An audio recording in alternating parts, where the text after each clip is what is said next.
तो आज है day 1 of 7 days hair growth challenge. इन 7 दिन में मैं डॉक्टर मदिया भाई आप लोगों के लिए ऐसी रेमेडीज लेकर आई हूँ जिसमें हम मिलकर अपने बालों को नेचुरली स्ट्रॉन्ग बनाएंगे, थिक बनाएंगे और हेल्दी भी बनाएंगे। तो आज की वीडियो में मैं आप लोगों के लिए लेकर आई हूँ एक ऐसा जबरदस्त सा DIY हेयर ग्रोथ ऑयल जिसको लगाते ही आपको विजिबल रिजल्ट्स मिलने वाले हैं। इतना बढ़िया सा ऑयल बनाने के लिए वीडियो तो देखना बनती ही है। अगर रेडी है ये पूरे 7 डेज हेयर ग्रोथ चैलेंज के लिए तो कमेंट में लिख दीजिए 7 डेज हेयर ग्रोथ चैलेंज और चलकर आज की वीडियो को पूरा देखते हैं। याद रहे कि इन 7 दिन हम कुछ ना कुछ ऐसी रेमेडीज करने वाले हैं जो ना सिर्फ आपके स्कैल्प को बल्कि आपके पूरे हेल्थ को डीपली नरिश करने वाला है, जिससे आपके बाल बहुत ही हेल्दी होंगे।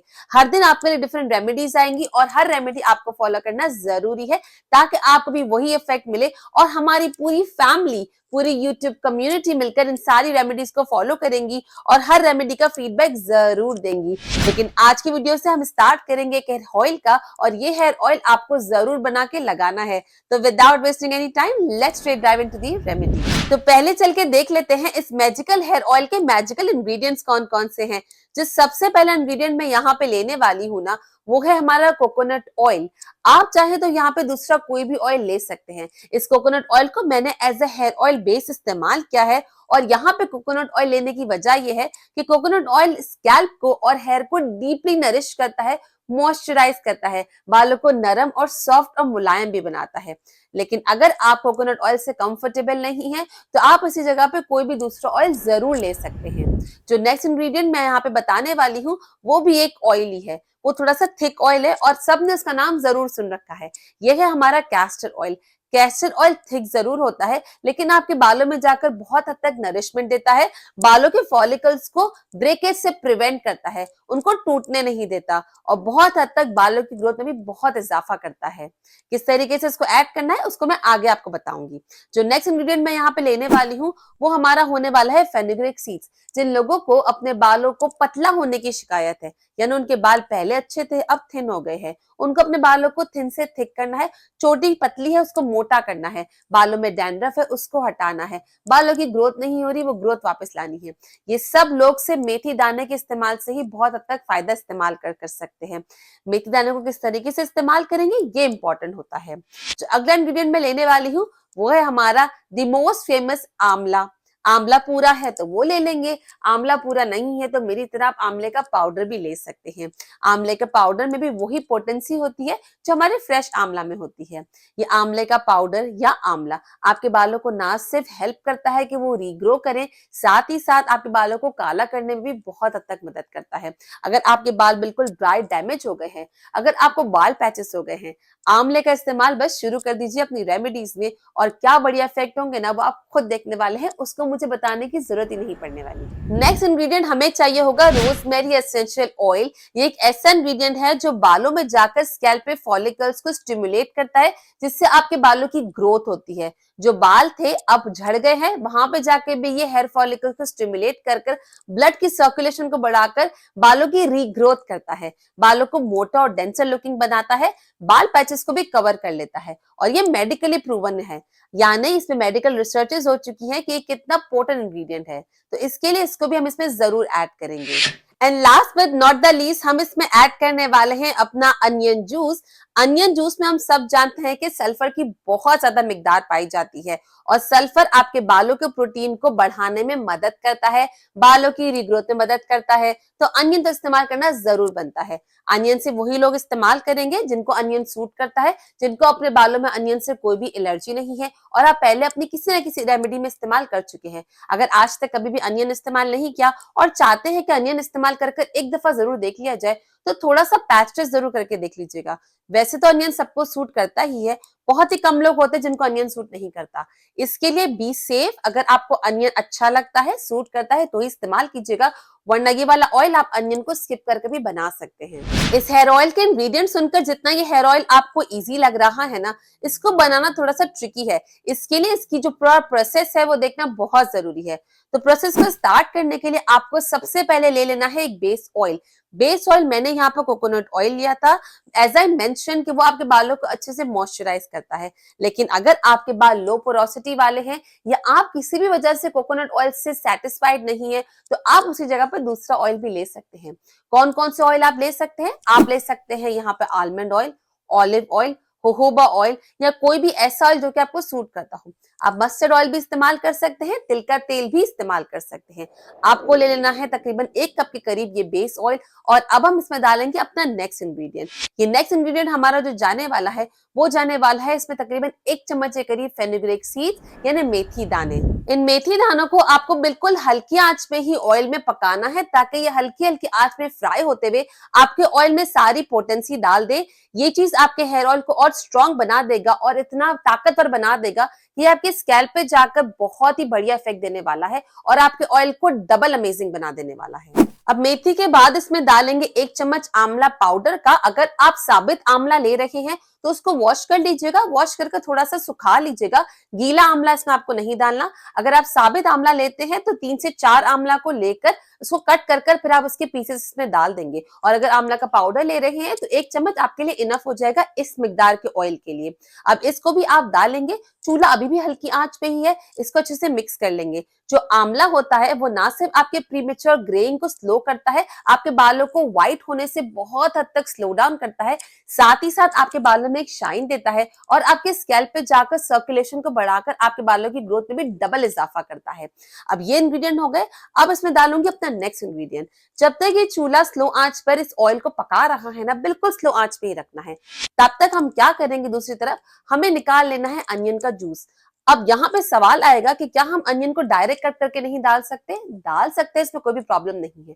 लेकिन क्योंकि हम इस ऑयल को बहुत ही पोटेंट बना रहे हैं, इसके लिए हमें चाहिए कि अनियन का सारा सल्फर हमें इस ऑयल में चाहिए। तो हम उसके लिए क्या करेंगे, हम अनियन को अच्छे से पहले ग्रेट कर लेंगे और उसका जूस निकाल लेंगे। अगर आपके पास ग्रेटर नहीं है तो आप ग्राइंड भी कर सकते हैं। ग्राइंडर में आपको थोड़ा सा पानी डालना होता है। पानी डालने से मैं यहाँ पे मना करूंगी, क्योंकि जब पानी डलेगा ना तो एक तो वो डाइल्यूट हो जाएगा, सेकेंडली ये ऑयल में जाएगा तो वो मजा नहीं आएगा। पानी और ऑयल की कंसिस्टेंसी एक होने में बहुत टाइम लगता है। इसके लिए अगर आप इसे ग्रेट कर लेते हैं, ग्रेट करने के बाद सिर्फ छन्नी में प्रेस करेंगे तो सारा जूस आसानी से निकल आएगा। आपको चाहिए होगा तकरीबन 2 चम्मच के करीब इसमें अनियन जूस, ज्यादा हमें नहीं चाहिए। इन 2 चम्मच अनियन जूस को अब हम ऐड करेंगे इस ऑयल में। जब तक हम ये निकालेंगे तब तक ऑयल में जो फेनुग्रीक सीड्स यानी मेथी दाने थे और आंवला पाउडर था वो थोड़ी देर के लिए पक चुका होगा, हल्की आंच पे फ्राई हो चुका होगा। फिर ही हम उसमें डालेंगे अनियन का जूस। अनियन का जूस आपको पहले नहीं डालना, क्योंकि हमें उसमें सारा जो पोटेंट इंग्रेडिएंट है ना सल्फर का, वो जलाना नहीं है, उसको हमें एज इट इज प्रिजर्व करना है। तो अब आपने डाल दिया उस अनियन जूस का, हल्की ही आंच पर है, तकरीबन 10 से 15 मिनट लगेंगे इस ऑयल को अच्छे तरीके से इन्फ्यूज होने में। इन 10 से 15 मिनट तक आप इसको बिल्कुल हल्की आंच पे पकाएंगे।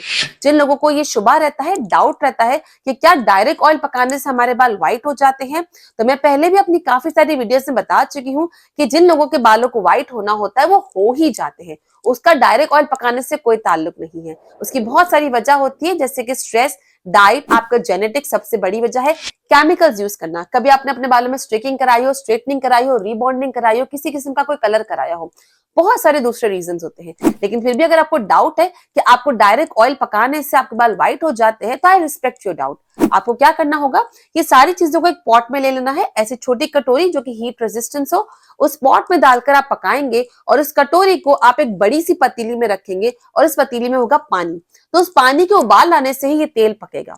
अगर आप डबल बॉयलर, जो कि मैंने अभी आपको बताया है, अगर आप डबल बॉयलर की मदद से इसको पकाते हैं तो इस ऑयल का पकाएंगे 40 से 50 मिनट, और अगर आप डायरेक्ट पका रही हैं तो 20 मिनट इनफ रहेगा। जब अच्छे से ये पक जाएगा, आप इस ऑयल को ठंडा होने के लिए रख देंगे। ठंडा हो जाएगा जब अच्छे तरीके से, फिर आप इसको छान लेंगे। अभी हमारे इसमें थोड़े से इंग्रेडिएंट डालना बाकी है, जैसे कि मैंने आपको पहले बताया था, इसमें कैस्टर ऑयल मिसिंग है और इसमें रोजमेरी एसेंशियल ऑयल भी मिसिंग है। जब ये अच्छे तरीके से ठंडा हो जाएगा तो आप इसमें ऐड करेंगे कैस्टर ऑयल। अगर तो आपने जो बेस ऑयल था वो 1 कप डाला है, तो आप आधे कप के जितना डालेंगे इसमें कैस्टर ऑयल।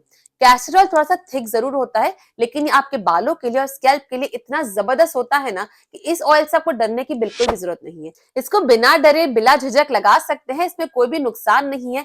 कैस्टर ऑयल का तो इतना फायदा आपके स्कैल्प के लिए कि आप बस कुछ अरसा इसको लगा के देखिए और आप खुद इसकी तारीफ करने से नहीं रुकने वाले। जितना भी आप बेस ऑयल लेंगे उसका आधा कैस्टर ऑयल लेंगे। आप चाहे तो कैस्टर ऑयल थोड़ा कम भी कर सकते हैं। अब जब ये कैस्टर ऑयल आपने डाल दिया, इसको अच्छे से आपने मिक्स किया और आपने इसको रख दिया शीशे के कंटेनर में। ऑयल को हमेशा शीशे के कंटेनर में ही रखना चाहिए क्योंकि प्लास्टिक में जाकर और खराब हो जाता है। और देन अगेन जब भी आपको उसको यूज करना होगा, आपको थोड़ा सा इसको कटोरी में ले लेना है, ऐसे कंटेनर में जिसमें आप इसको अप्लाई करने वाले हैं। तो जब आप इसे थोड़ी सी कटोरी में ले लेंगे, आपको लेना होगा थोड़ा सा ही ऑयल कि आपके बाल और स्कैल्प अच्छे से कवर हो जाए। तकरीबन अगर मैंने यहाँ पे फॉर एग्जांपल 3 से 4 चम्मच के करीब ऑयल लिया है, तो मैं 3 चम्मच के हिसाब से इसमें ऐड करूंगी तकरीबन 10 से 12 ड्रॉप्स रोजमेरी एसेंशियल ऑयल के।